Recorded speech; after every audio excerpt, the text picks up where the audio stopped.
Hello students, good morning all of you. तो हम लोग ना 11th केमिस्ट्री स्टार्ट कर रखा है। उसके अंदर हम लोग बेसिक नॉलेज के बारे में पढ़ रहे थे। हम लोगों ने बेसिक काफ़ी नॉलेज ले लिया है। उसके बाद हम लोग टॉपिक पे आ गए और फर्स्ट चैप्टर में पढ़ा रही हूँ आपको। फर्स्ट चैप्टर में हम लोग के जो छोटे छोटे चीज़ें हैं बेसिकली आपको जो पता होनी चाहिए, आगे टर्मिनोलॉजी यूज होगी वो आप लोग पढ़ोगे। ठीक है, अभी देखिए इसके अंदर हम लोगों ने द्रव्य के बारे में पढ़ लिया, तो उसका तो हम लोगों ने कंप्लीट पढ़ लिया था कि द्रव्य क्या होते हैं, उसका क्लासिफिकेशन क्या हो गया और क्या क्या तत्व होते हैं, क्या यौगिक होते हैं, किस टाइप से मिश्रण होते हैं, कौन से विषवांगी कौन से समांगी, ये सारा हम लोगों ने पढ़ लिया था। ठीक है, अभी हम लोग जो आज है उसके बाद हम लोगों ने मात्रक पद्धतियां करी थी कि हम लोग मेजर करते हैं तो मापन के लिए जरूरी है मात्रक पद्धतियां। तो 3 प्रकार की मात्रक आपके होते हैं, एक आपका MKS होता है, एक आपका CGS होता है और एक आपका FPS होता है। इसमें से MKS सबसे ज्यादा क्या होता है यूज में लिया जाता है, CGS भी यूज में लिया जाता है, बट FPS बहुत ही कम यूज में लिया जाता है। उसके बाद पद्धतियां थी, 2 पद्धतियां थी, एक अंग्रेजी पद्धति और एक आपकी होती है मेट्रिक पद्धति, वो जिस नाम के लिए है। 1960 में 1960 में SI पद्धति आई। ठीक है, अब SI पद्धति के बारे में हम लोग पढ़ते हैं कि ये क्या इसके मात्रक होते हैं, इस पद्धति के अंदर किसको क्या बेस्ट माना गया है।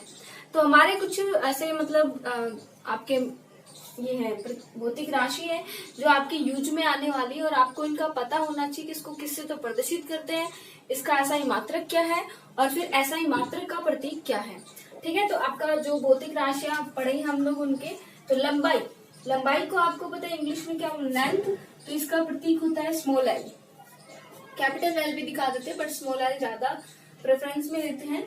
जो इसका स्मॉल एल और इसका SI मात्रक क्या होता है मीटर, और इसका प्रतीक क्या होगा स्मॉल एन। ठीक है, द्रव्यमान क्या होता है आपका, जो मैंने आपको बताया था कि जो भी आपका वस्तु होता है उसका जो भार होता है वो क्या होता है उसका द्रव्यमान, मास। तो इसका इंग्लिश में बोला जाता है मास, तो इसका प्रतीक क्या होता है एम, स्मॉल एम ही होता है। ठीक है, अब इसका SI मात्रक होता है किलोग्राम।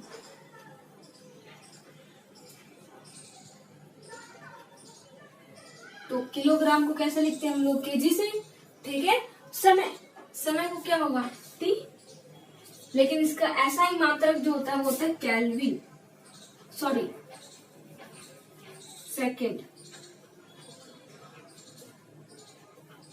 SI मात्रक क्या होता है इसका सेकेंड। लगभग देखो SI में जो स्टैंडर्ड जो वैल्यू मानी गई है वो हमें देखना है, तो स्टैंडर्ड इसका सेकंड माना गया।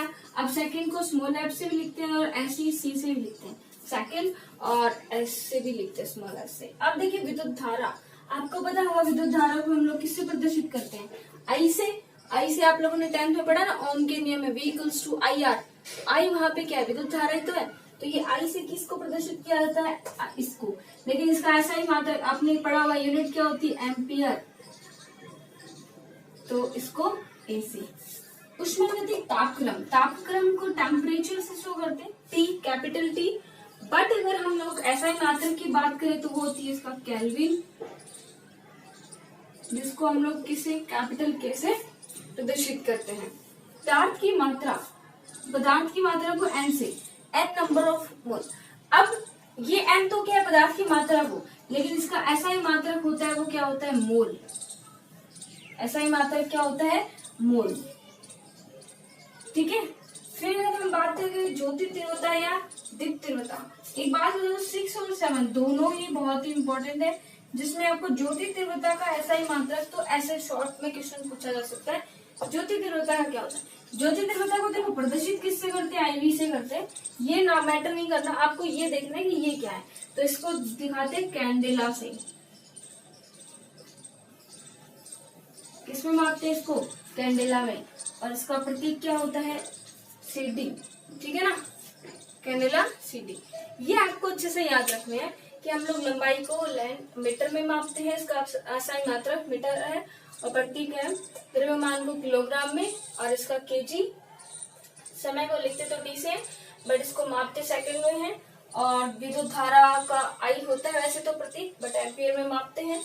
और तापक्रम जो होता है टेम्परेचर, केल्विन में मापते हैं K, और पदार्थ की मात्रा N होता है, इसको मापते हैं मोल्स में है मोल, और ज्योति तीव्रता या प्रकाश की जो दीप्त तीव्रता होती है, तो प्रकाश की दीप्त तीव्रता, ज्योति तीव्रता या दीप्त तीव्रता, उसको IV से करते हैं, कैंडेला और CT से इसको लिखा जाता है। और ये चीजें ही आपको याद रखनी बहुत ज्यादा, ठीक है ना।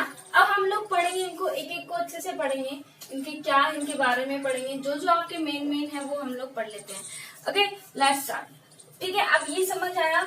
अब देखिए हम लोग फर्स्टली लेंथ के बारे में तो आपको पता ही होगा, लेंथ के बारे में तो मैं आपको क्या बताऊं, लंबाई होती है ना, तो इसके बारे में हमें कुछ ज्यादा पढ़ना नहीं है। नेक्स्ट जो हमारा आता है द्रव्यमान, इसमें तुम लोग हो रहे होंगे कंफ्यूज, भाई ये द्रव्यमान भार तो आपने आज तक पढ़ा है, अब द्रव्यमान क्या नई चीज आ गई। तो देखिए द्रव्यमान हम लोग पढ़ते हैं क्या होता है, तो हम लोग स्टार्ट करते हैं द्रव्यमान।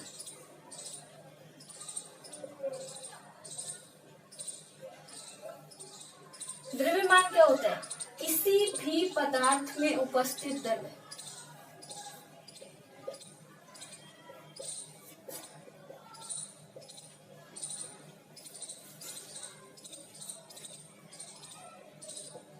उसका द्रव्यमान कहलाता है। द्रव्य की मात्रा,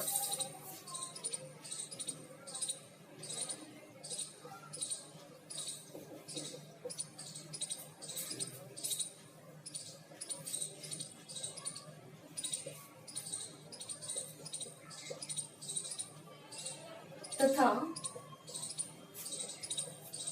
उस वस्तु पर लगने वाला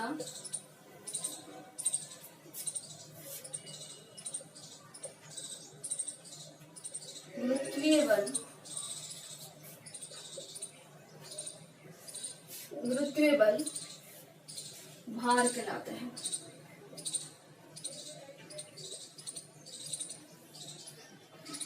ठीक है, द्रव्यमान निश्चित होता है, भार अलग अलग स्थानों पे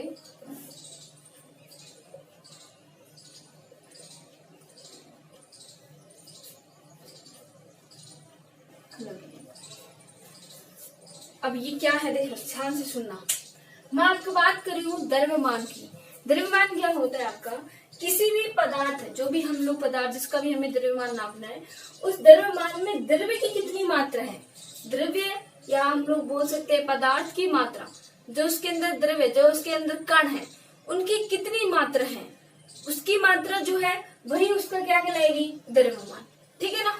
लेकिन जो भार होता है, हम लोग भार बोलते हैं, वो भार एक्चुअली क्या होता है, क्योंकि केमिस्ट्री में हम लोग देखो, हम लोग क्या बोलते हैं, इसका ऐसे भार मापते हैं, 1 किलो वजन है इसमें, ऐसे बोलते हैं, इसके अंदर आधा किलो वजन है, ऐसे बोलते हैं, या आधा किलोग्राम, जो भी।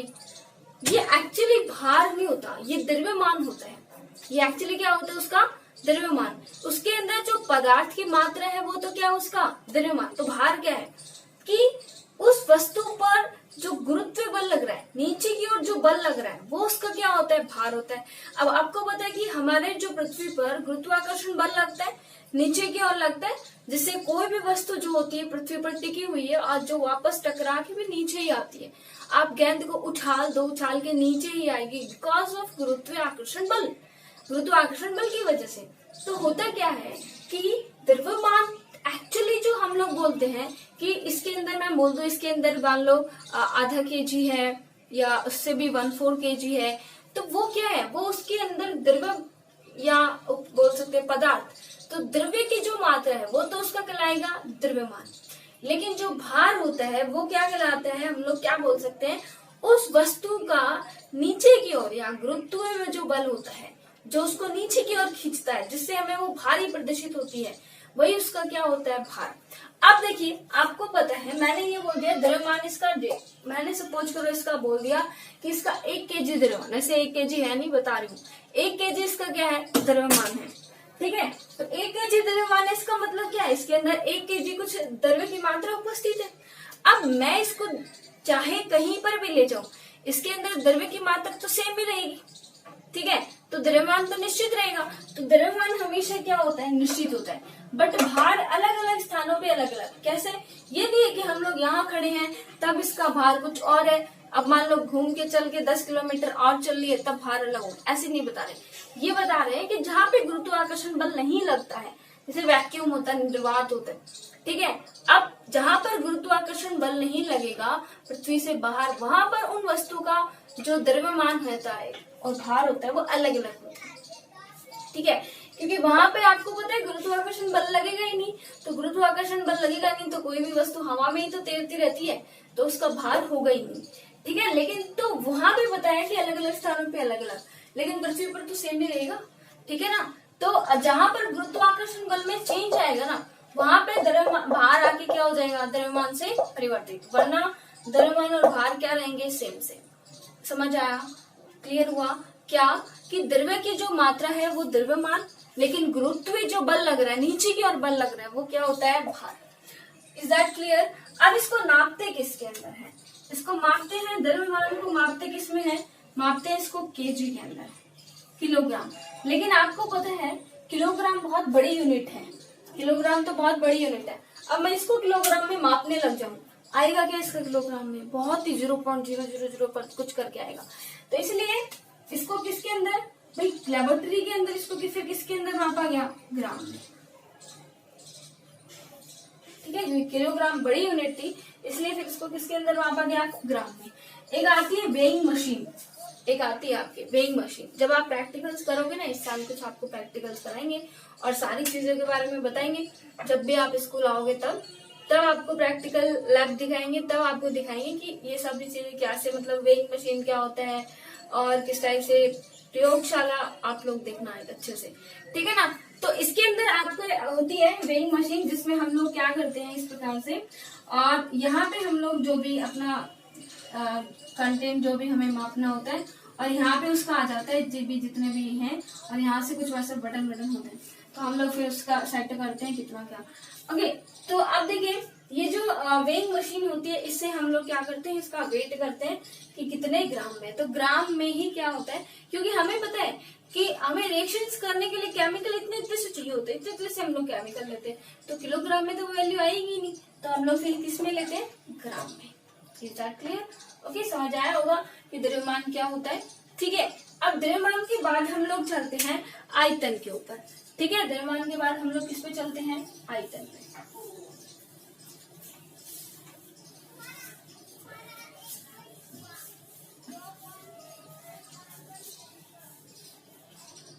तो नेक्स्ट आपका आता है आयतन,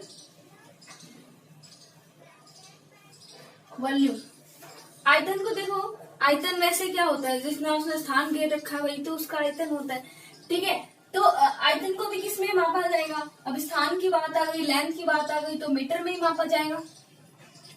लेकिन आयतन क्या होता है उसका, लंबाई चौड़ाई ऊंचाई, पूरा कंप्लीटली कितना घेरा हुआ है वो, तो इसलिए लंबाई चौड़ाई ऊंचाई है, इसलिए क्या होगा, मीटर क्यूब। इसलिए आयतन की यूनिट क्या हो जाती है, मीटर क्यूब, ठीक है।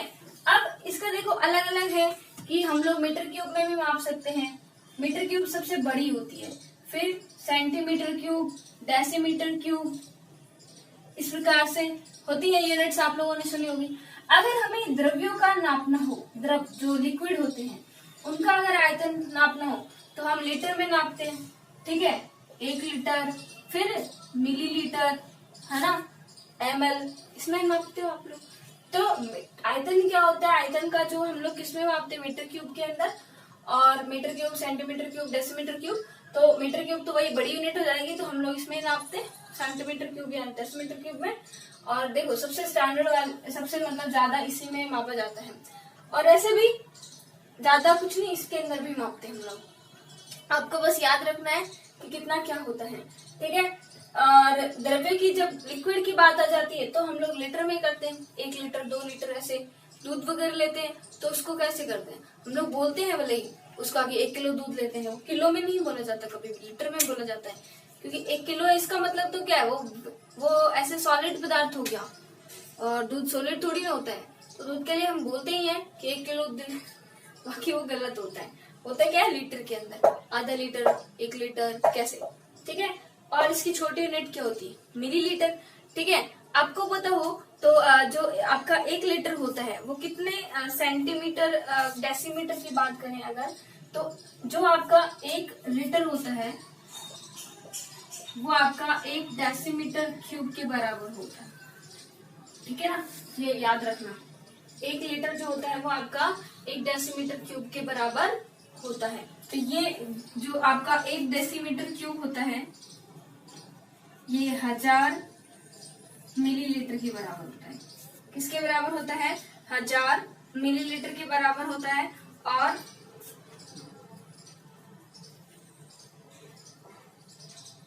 1000 सेंटीमीटर क्यूब के बराबर होता है। ये आपको देखो याद रखनी पड़ेगी कि कौन किसके कितने बराबर होता है, ये आप लोग देख लेना। मापने की इकाई मैंने आपको बता दी, ठीक है। अब देखिए प्रयोगशाला में इसको मापा कैसे जाता है। प्रयोगशाला में अलग अलग आते हैं, मेजरिंग सिलेंडर आते हैं, ब्यूरेट आता है। ब्यूरेट आपकी आती है, इस प्रकार से आती है ब्यूरेट, ठीक है। इसके अंदर ऐसे नीचे से और यहाँ से उसका हुक होता है और यहाँ से उसके ऐसे गोले गोले से होते हैं आपके। इसके अंदर आप ये जब आप ब्यूरेट को देखोगे तो आपको पता चल जाएगा। और यहाँ पे इस टाइप से उसकी नंबरिंग होती है, ठीक है। और ये इस प्रकार से उसका यहाँ से वो बंद और खुलता है और यहाँ से उसको भरा जाता है। तो ये तो रहती है ब्यूरेट। अब ब्यूरेट के अंदर भी क्या होता है, ऐसे मिलीलीटर इसमें होती है ml में और इसको हम भरते हैं, ठीक है। ऐसे ही आती है आपकी पीपेट।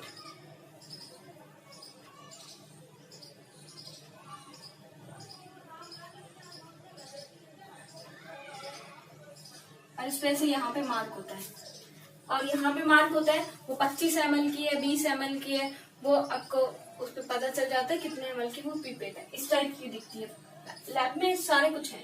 फिर आता है एक मेजरिंग सिलेंडर। मेजरिंग सिलेंडर आपका आता है इस प्रकार से,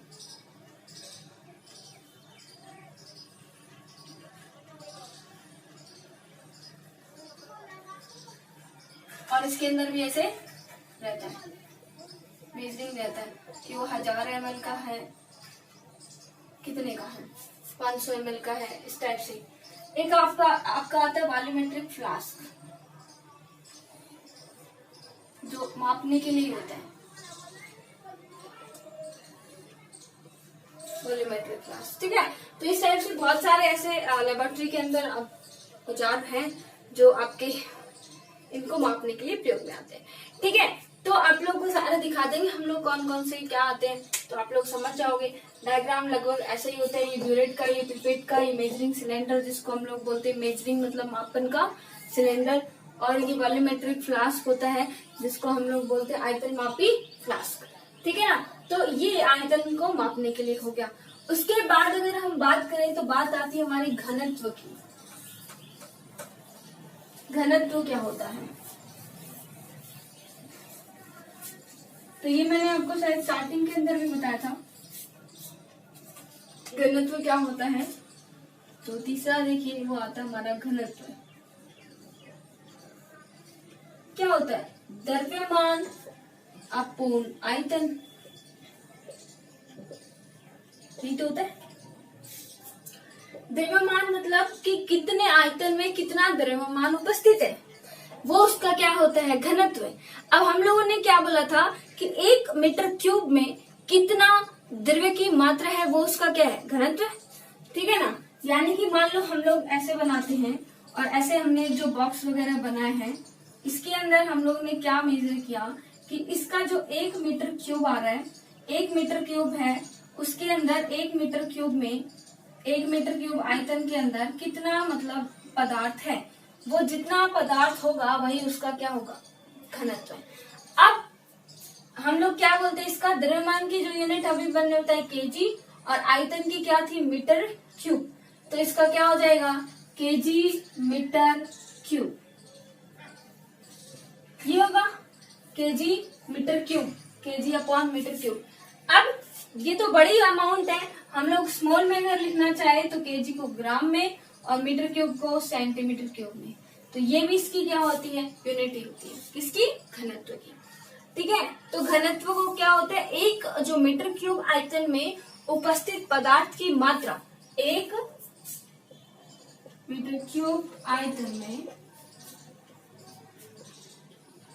उपस्थित पदार्थ, या हम लोग बोल सकते हैं द्रव्य,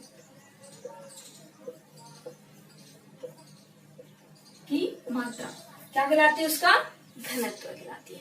घनत्व का सूत्र होता है द्रव्यमान अपॉन आयतन। घनत्व को हम लोग प्रदर्शित करते हैं डी, डेंसिटी से। ठीक है, द्रव्यमान अपॉन आयतन किलोग्राम पर मीटर क्यूब और हो सकता है ग्राम पर मीटर क्यूब। तो घनत्व हो गया, घनत्व को हम लोग डेंसिटी डी से प्रदर्शित करते हैं। द्रव्यमान अपॉन आयतन, द्रव्यमान को केजी में, आयतन को मीटर क्यूब, तो केजी मीटर क्यूब हो जाएगा। और अगर छोटा में आप लोग लिखना चाहो तो ग्राम सेंटीमीटर क्यूब। होता क्या है, 1 मीटर क्यूब आयतन में उपस्थित पदार्थ या द्रव्य की जो मात्रा होती है वही घनत्व होता है। उसके बाद नेक्स्ट जो हमारा आता है वो आता है तापमान। तापमान यानी टेम्परेचर किससे प्रदर्शित करते हैं, टी से। ठीक है, ये मैंने आपको बताया था, तापमान को किससे प्रदर्शित करते हैं, टी से प्रदर्शित करते हैं।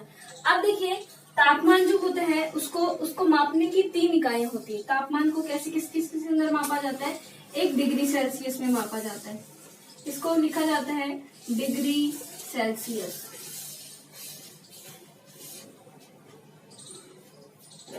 एक तापमान को मापा जाता है केल्विन में, और तीसरा तापमान को मापा जाता है डिग्री फ़ारेनहाइट में।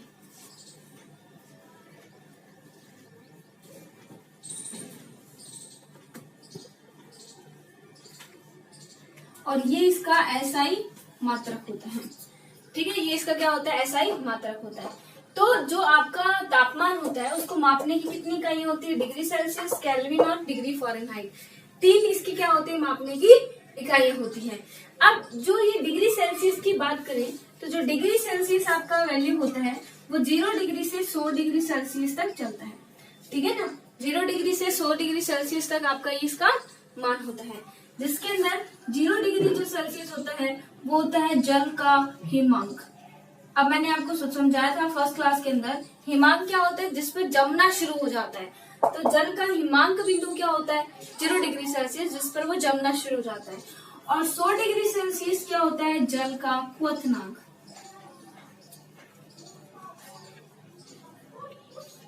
जल का क्वथनांक, जिस पर वो क्या होता होने लग जाता है, उबलना शुरू हो जाता है। फिर अगर हम बात करें डिग्री केल्विन की, तो जो केल्विन वाला जो आपका होता है, जो केल्विन, उसके अंदर जो वैल्यू शुरू होती है वो आपकी वैल्यू शुरू होती है केल्विन में वैल्यू जो होती है आपकी वो होती है केल्विन के अंदर 273 से 373 तक। अच्छा, 273 से 373 तो बोलने के लिए है, इसके अंदर 0 है इसलिए, बाकी 273 से ये शुरू होती है। फिर जैसे जैसे डिग्री सेल्सियस की वैल्यू होती है वैसे वैसे केल्विन की वैल्यू भी होती है। फिर डिग्री फ़ारेनहाइट की बात करें तो डिग्री फ़ारेनहाइट 32 डिग्री फ़ारेनहाइट से शुरू होता है और 212 डिग्री फ़ारेनहाइट तक चलता है। ठीक है, अब ये हम लोग की बात हो गई कि किसको किस किस के अंदर। अच्छा, डिग्री सेल्सियस को भी यही लिख लो। फिर डिग्री सेल्सियस 0 से क्या होगा, 100 डिग्री तक शुरू होगा। अब देखो, यानी कि 100 डिग्री 273 के बराबर, और 273 जो 32 डिग्री फ़ारेनहाइट के बराबर है। ठीक है, तो ये अपनी वैल्यू क्या है, बराबर। अब इनमें रिलेशंस की बात करें कि डिग्री सेल्सियस का फ़ारेनहाइट से, डिग्री सेल्सियस का केल्विन से क्या रिलेशन बनता है। ठीक है, तो जो आपका फ़ारेनहाइट होता है, फ़ारेनहाइट, डिग्री फ़ारेनहाइट जो होता है वो आपका होता है 9/5 डिग्री सेल्सियस प्लस में 32। ठीक है, क्योंकि 32 डिग्री फ़ारेनहाइट से शुरू होता है इसलिए। तो डिग्री फ़ारेनहाइट और डिग्री सेल्सियस में जो संबंध होता है वो यही होता है। मान लो आपको मैंने डिग्री सेल्सियस की वैल्यू दी है, सपोज 2 डिग्री, 3 डिग्री, 4 डिग्री, ऐसे कुछ वैल्यू दी है, तो आप वो वैल्यू यहाँ रख के उसको किस में बदल सकते हो, फ़ारेनहाइट के अंदर बदल सकते हो। ठीक है, अब देखिए, जैसे कि मान लो आपको दिया है 5 डिग्री सेल्सियस। ठीक है, क्या दिया, 5 डिग्री सेल्सियस। तो 5 डिग्री सेल्सियस किसके बराबर होगा, अगर फ़ारेनहाइट में वो करना है तो आप क्या करोगे, डिग्री फ़ारेनहाइट बराबर 9/5 इंटू 5 प्लस में 32, 5 से 5 गया, और 9 और 32 कितने होते हैं, 41 है। ठीक है, तो 41 ये क्या आ जाएगा, डिग्री फ़ारेनहाइट के अंदर वैल्यू आ जाएगी। तो इस प्रकार से आप लोग फ़ारेनहाइट और डिग्री सेल्सियस को चेंज कर सकते हो। उसके बाद अगर हम बात करें कि जो नेक्स्ट हमारा आता है वो आता है रिलेशन डिग्री सेल्सियस और केल्विन के बीच में, और ये बहुत ही यूजफुल आएगा डिग्री सेल्सियस और केल्विन के बीच में। तो डिग्री सेल्सियस जो होता है वो जो आपका केल्विन जो होता है वो आपका क्या होता है, डिग्री सेल्सियस प्लस 273.15 इतने केल्विन की। तो ये इन दोनों के बीच में रिलेशन होता है। आपको क्या होता है, जैसे कि मान लो 15 डिग्री सेल्सियस है, ठीक है, 25 डिग्री सेल्सियस है, उस पे आपको बोलते हैं कि मान लो ये बताइए कि केल्विन में कितना आएगा। तो आप लोग क्या करोगे, के बराबर 25 प्लस 273.15, और इससे जो भी वैल्यू आएगी वो किसकी वैल्यू आ जाएगी, आपकी केल्विन के अंदर। तो ये दोनों फॉर्मूले अच्छे से याद कर लेना। इसमें से मैं बता रही हूँ ये तो फिर भी कम, बट ये आपके आगे 12th में भी 11th में भी बहुत जगह यूजफुल है, क्योंकि आपको पता है कि जो स्टैंडर्ड एसआई जो मात्रक है वो क्या है, केल्विन है। तो बहुत सारी वैल्यू आपको केल्विन में निकालनी होगी, और केल्विन में निकालनी होगी तो इसलिए हम लोग को के लेना पड़ेगा, और आपको वैल्यू डी मिलेंगी डिग्री सेल्सियस में। तो आपको ये बदलना ही पड़ेगा।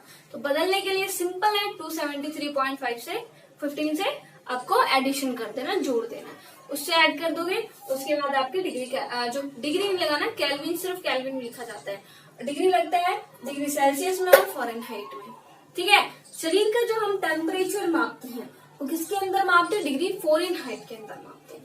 उसका नॉर्मली हम लोग जो हमारा शरीर का टेम्परेचर होता है 96 to 98 फॉरेनहाइट होता है, ठीक है। और वो फॉरेनहाइट के अंदर 98 फॉरेनहाइट नॉर्मल होता है। तो 98 जो फॉरेनहाइट होता है वो डिग्री फॉरेनहाइट के अंदर होता है, ना कि सेल्सियस के अंदर, ठीक है ना। तो वो डिग्री जो आता है, इतने डिग्री हो रखा है, बुखार हो रखा है, आप लोग बोलते हो, तो वो फॉरेनहाइट में होता है, याद रखना। ओके, तो शरीर का तापमान कितना होता है, नॉर्मली 98 फॉरेनहाइट, ठीक है। तो ये हमारी बात हो गई टेम्परेचर्स की। तो जितने भी हमारे ये नॉर्मली चैप्टर्स के जो बेसिकली जो आपकी चीजें थी वो हो गई है। अब हम लोग नेक्स्ट जो है अपना चैप्टर का इम्पोर्टेंट पार्ट शुरू करने वाले हैं, ठीक है। उसके अंदर लॉज आएंगे और सार्थक अंक निकालने आएंगे। वो इम्पोर्टेंट है, एग्जाम के अंदर भी बहुत ज्यादा पूछे जाते हैं वहां से। अब जब बात आएगी कि पेपर के अंदर जो इम्पोर्टेंटली क्वेश्चन पूछे जाते हैं, ये तो बहुत बेसिक चीजें हैं जो आपको पता होनी चाहिए। अगर ये नहीं पता होगी तो आगे केमिस्ट्री पता ही नहीं चल पाएगी।